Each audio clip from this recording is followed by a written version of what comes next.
É desejo reprimido? É algum mecanismo do subconsciente? Como entender isso? É complicado entender assim no geral, né? Cada pessoa vai ter um quadro clínico distinto, mas o que a gente pode dizer é que existem, de fato, emoções sendo reprimidas, né? A raiva, ela é uma emoção e faz parte também do sistema. Quando as pessoas estão usando álcool, o que acontece? Vamos tentar desenhar um pouquinho o funcionamento do cérebro. O cérebro, ele é como se fosse sua casa. Então, ele vai ter mecanismos para ninguém entrar, só vai entrar o que é importante para você, o que é essencial, os moradores da casa, né, ou comida, coisas essenciais. E o álcool é como se ele fosse o ar, ele vai entrar com muita facilidade em todos os ambientes, não tem travas que resistam ali, porque ele vai simplesmente invadindo. E aí o que acontece com o uso do álcool é isso, né? A gente fala do córtex pré-frontal, mas todo o cérebro vai estar ali sendo super estimulado, e quando uma pessoa ela tem esse histórico já de sentir raiva e não saber manifestá-la, numa hora que ela está sob a influência do álcool, ela vai ter muito mais facilidade de emanar esse comportamento, que fica muito mais visível e muito descontrolado. E manifesta quase sempre em quem não tem nada a ver com a história, Sim, né? sim, Porque a raiva e os traumas estão ali no campo da infância muitas vezes. Mas aí a mulher que está em casa é quem se ferra todinha. Nesse contexto é difícil. Uma dúvida em relação ao humor. Que o álcool altera o humor no momento que você está consumindo, isso já é claro. Mas existe aí uma possibilidade de o álcool vir a fazer com que seu comportamento mude a longo prazo? Não, olha, o álcool ele pode de fato promover dependência, né? Muitas pessoas acabam tendo vício nessa substância, porque é uma droga, né? Embora a gente tenha essa questão da compreensão de que as pessoas bebem socialmente para ficarem mais desinibidas socialmente, para, sei lá, se divertirem mais, ela é uma droga, ela vai trazer efeitos adversos no seu corpo. Existe até um mito de que uma taça de vinho toda noite é bem para o coração, e essas pesquisas são muito antigas. Pesquisas atuais mostram que, na verdade, o álcool é totalmente dispensável para o nosso corpo.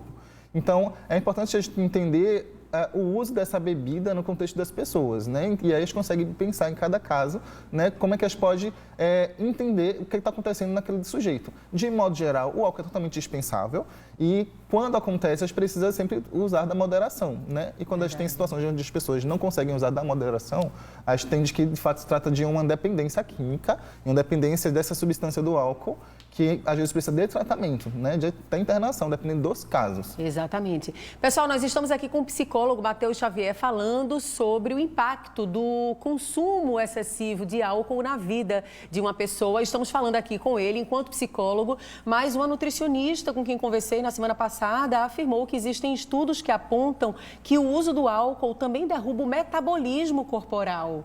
E ele também tem um impacto muito grande na saúde do próprio corpo, não só do ponto de vista das questões que envolvem o cérebro e todas as substâncias produzidas por ele. Então, é preciso estar atento a isso também. Agora, o ambiente e a companhia. Vamos falar sobre isso, né, gente? Ambiente e companhia.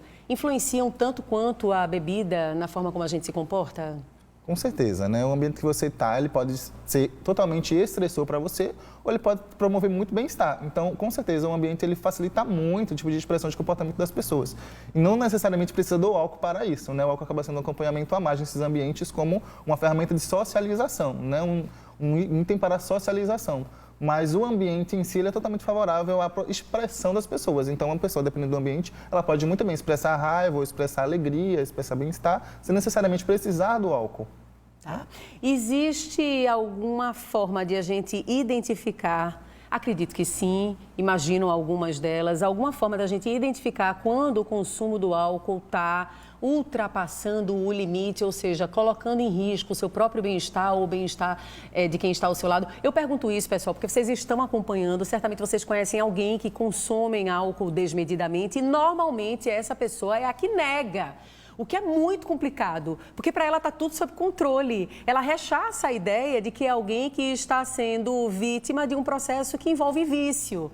Então, quando é que começa a preocupar? Quando é frequente demais e quando a mudança de comportamento ela vai muito longe daquele comportamento habitual daquela pessoa. Então, se ela tem um comportamento já esperado dela e quando ela usa álcool, ela faz coisas que ela não faz no habitual e é muito recorrente, porque é muita frequência, são intervalos de dias muito curtos, é importante, então, que a família esteja atenta, porque pode se tratar de uma pessoa já com vício em álcool. Puxa vida, tá. E quais são os principais desafios futuros, eu diria, de agora e também do futuro em relação a esse tema? A gente vive numa sociedade que normaliza bastante o consumo do álcool. Aliás, uma sociedade que, inclusive, valoriza e, às vezes, até critica aquele que não está bebendo. Você está num grupo, o pessoal está tomando uma, tem alguém que não vai tomar, ih, tá fraco. É uma loucura isso, é um negócio assim, inacreditável, mas está instituído. Então, do ponto de vista da psicologia, qual é o maior sinal de alerta futuro sobre o tema? Bem, acho importante que a gente possa fazer mais campanhas, né, sobre conscientização, como já existem, e a gente continue fazendo cada vez mais, para as pessoas se conscientizarem que o álcool é droga, né?